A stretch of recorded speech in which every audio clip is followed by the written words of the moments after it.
الطلاق مرتان فامساک بمعروف او تسریح باحسان صدق اللہ العظیم۔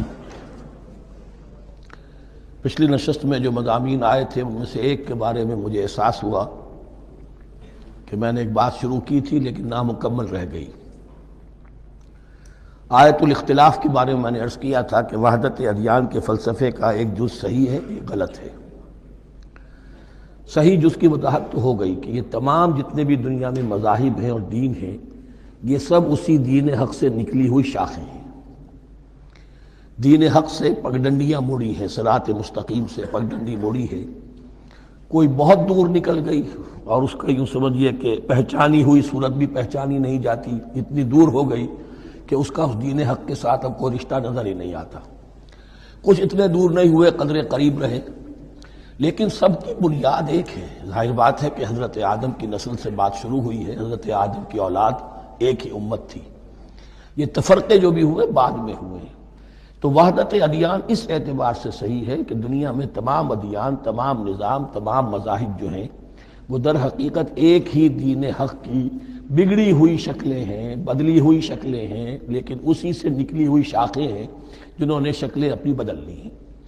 غلط حصہ یہ کہ اب جو یہ سب کچھ موجود ہے ان کو ایک کہنا یہ جہالت ہے۔ اب ان کو ظاہر بات ہے کہ ان کی شکلیں اتنی ہو چکی ہیں مختلف ایک دوسرے سے، اور اتنی ان میں تحریفات ہو چکی ہیں، اتنا تغیر و تبدل ہو چکا ہے کہ اب ان کو ایک کہنا موجودہ شکل میں یہ در حقیقت فتنہ ہے اور جہالت ہے۔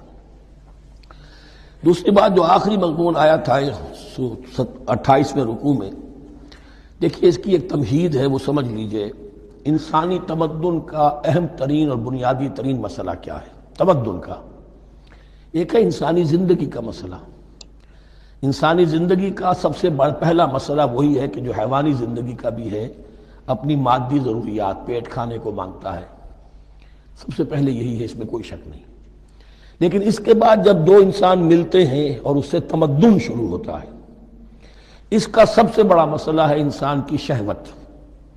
اللہ نے دو جنسیں بنا دی ہیں، مرد ہیں، عورت ہیں، اور ان دونوں کے درمیان تعلق سے نسل آگے چلتی ہے۔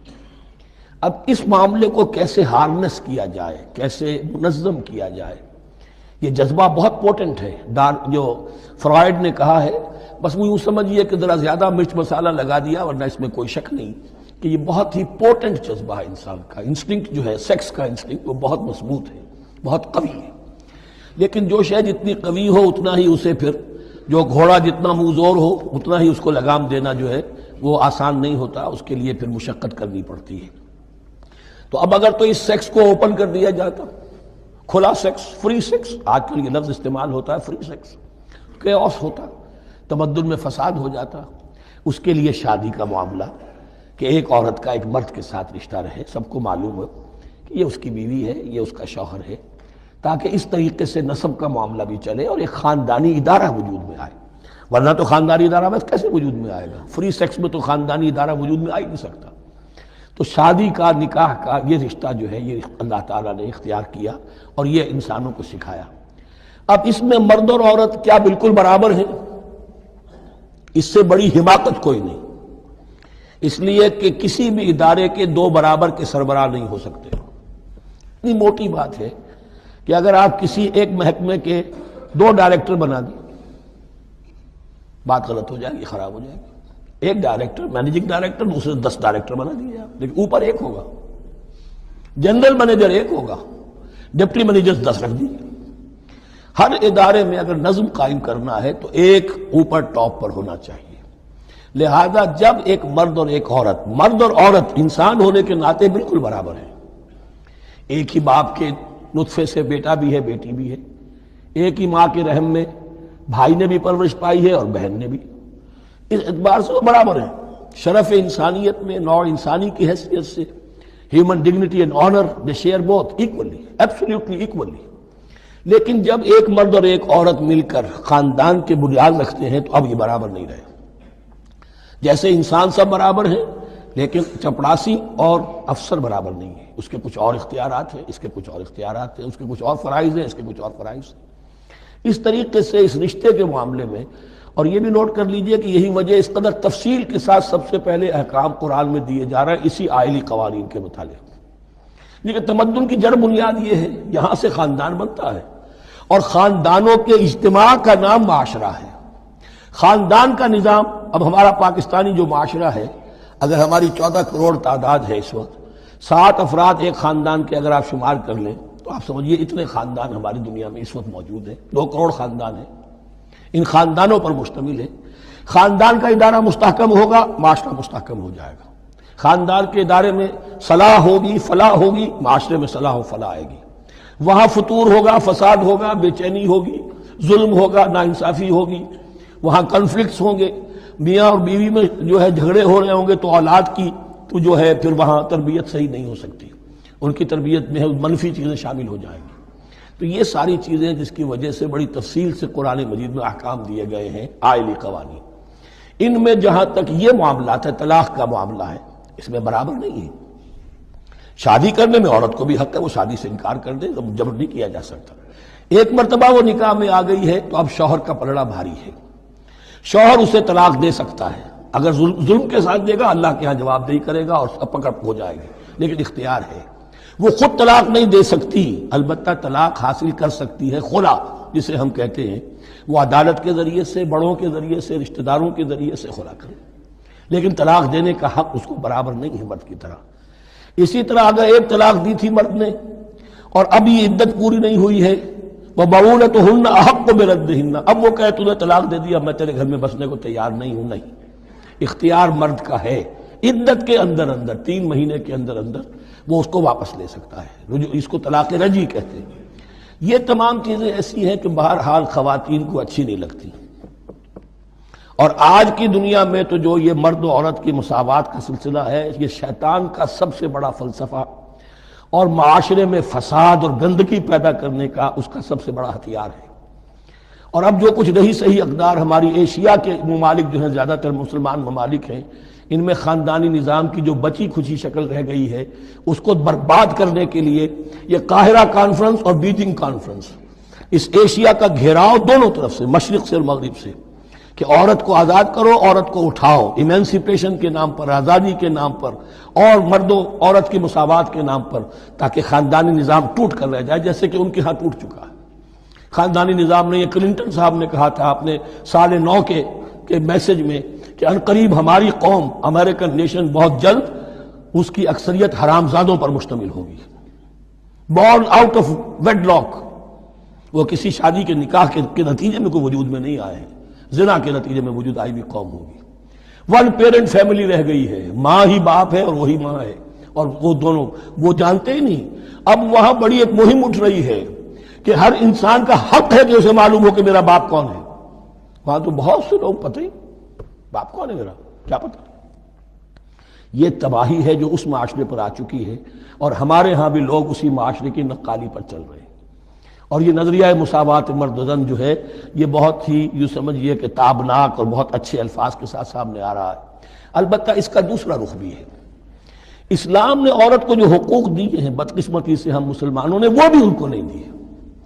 اس کی وجہ یہ ہے کہ ہمارے اوپر ہمارا ہانٹ کر رہا ہے ہمارا ہندوانہ پس منظر۔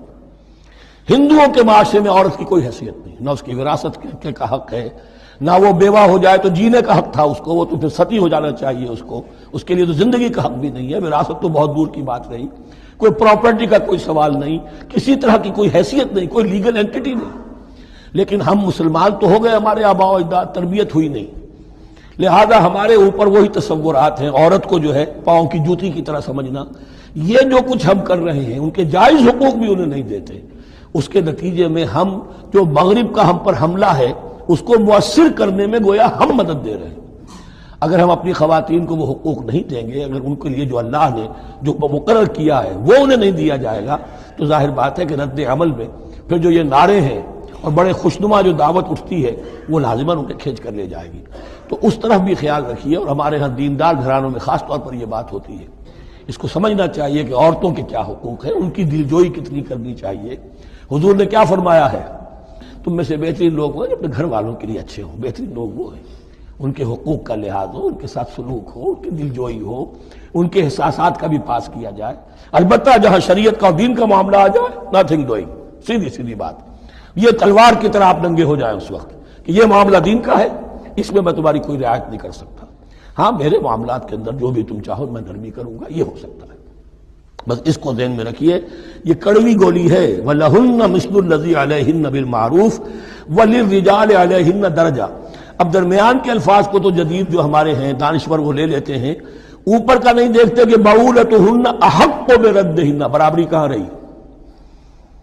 شادی کرتے ہوئے برابری ہے. عورت کہہ سکتی میں شادی نہیں کرتی، شادی نہیں ہوگی، اس وقت برابری ہے، دونوں کی رضامندی سے شادی ہوگی، یہ برابری ہے. لیکن جب ایک مرتبہ بیوی بن گئی اب برابر نہیں ہے. اب یہ فلسفہ جا کر پوری طرح بیان ہوگا سورہ نساء میں. اور رجال قوامون علی النساء، یہ بات پھر وہاں آئے گی. اس کی تمہید ہے یہ کہ یہ کڑوی گولی ذرا خواتین کے حلق سے اترنی شروع ہو جائے. وَبَعُولَتُهُنَّ أَحَقُّ بِرَدِّهِنَّ، اور اسی طریقے سے وَلِلرِّجَالِ عَلَيْهِنَّ دَرَجَةٌ. البتہ اللہ نے جو ذمہ داریاں عورت کے حوالے کی ہیں، جس طرح کے اس کے فرائض ہیں ویسے ہی اس کے حقوق بھی ہیں. یہ ہے جو بات کہی جا رہی لَهُنَّ مِثْلُ الَّذِي عَلَيْهِنَّ بِالْمَعْرُوفِ. اور یہ دنیا کا وہ اصول ہے کہ responsibilities and privileges they go together. کہیں آپ کا اگر ذمہ داری زیادہ تو حقوق اور اختیارات بھی زیادہ ہوں گے. ذمہ داری بہت ڈال دی، حقوق و اختیارات اتنے ہیں نہیں، آپ ذمہ داری ادا نہیں کر سکتے.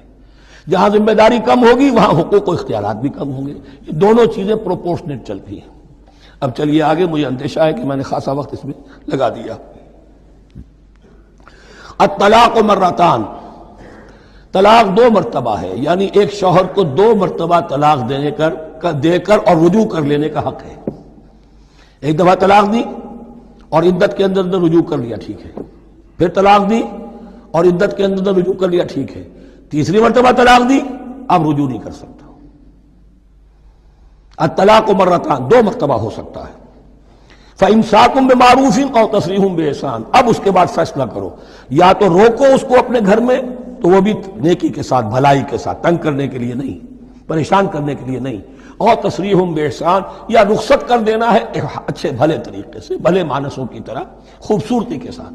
روکو تو بھلائی کے لیے، اور اگر رخصت کرنا ہے تو خوبصورت انداز میں.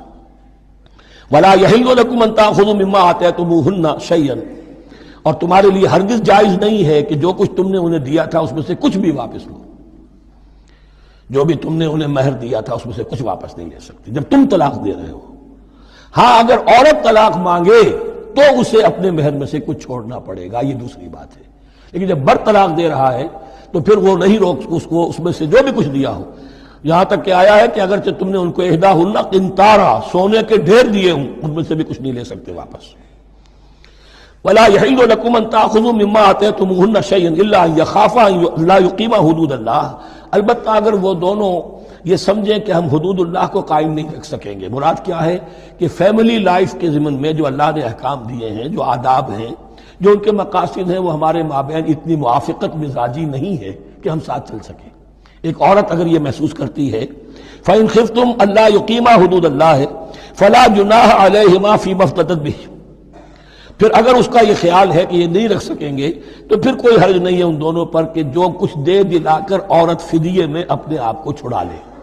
یعنی کہہ کہ ٹھیک ہے تم نے مجھے 10 لاکھ مہر دیا تھا، میں 5 لاکھ تمہیں واپس کرتی ہوں. یا تم نے 10 لاکھ کا میرا مہر رکھا تھا، میں کھلا مانگ رہی ہوں، میں صرف 5 لاکھ کا تم سے تقاضا کرتی ہوں. اسے اپنے مہر میں سے کچھ چھوڑنا ہوگا، یہ فدیہ ہے. تلک حدود اللہ فلا تعتدوها، یہ اللہ کے حدود ہیں، ان سے تجاوز مت کرو.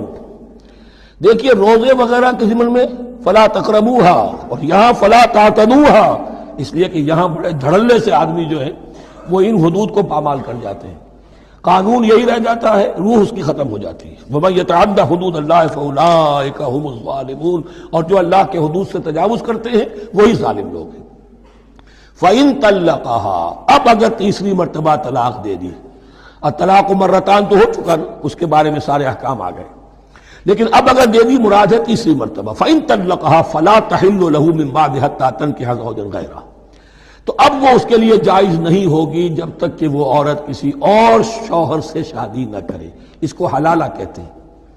لیکن یہ حلالہ کروانا یا کرنا اور کسی کے ساتھ یہ معاہدہ کرنا تم شادی کر لو پھر طلاق دے دینا، اس پر لعنت فرمائی ہے.